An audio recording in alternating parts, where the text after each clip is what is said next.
মুসলিমদের প্রথম কেবলা কোনটা? দেখেন উত্তরটা সবাই দিলেন, অথচ এটা ইহুদিদের কথা।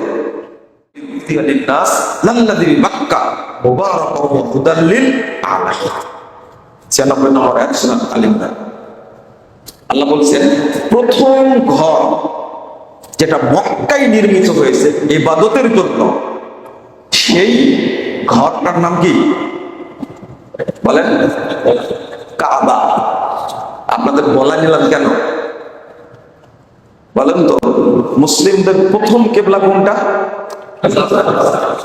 দেখেন উত্তরটা সবাই দিলেন, অথচ এটা ইহুদিদের কথা। এটা কি কাদের কথা? বাইতুল আকসা মুসলিমদের প্রথম কেবলা।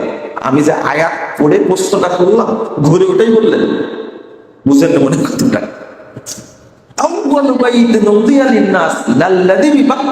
আমি যে আয়াতটা পড়ে অনুবাদ করলাম, কাবা আগে তৈরি না বাইতুল মাকদিস আগে তৈরি?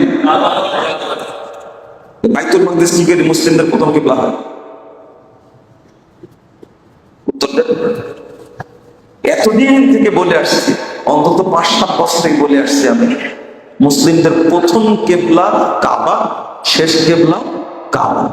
খণ্ডকালীন কেবলা হয়েছিল 17 মাস, সেটা বাইতুল আকসা। এটা কিন্তু ইহুদিদের দাবি যে এই প্রথম কেবলা পৃথিবীতে হয়েছে কোনটা? বাইতুল আকসা। আর মুসলিমদের দাবি হলো প্রথম কেবলাও কাবা, শেষ কেবলাও কাবা।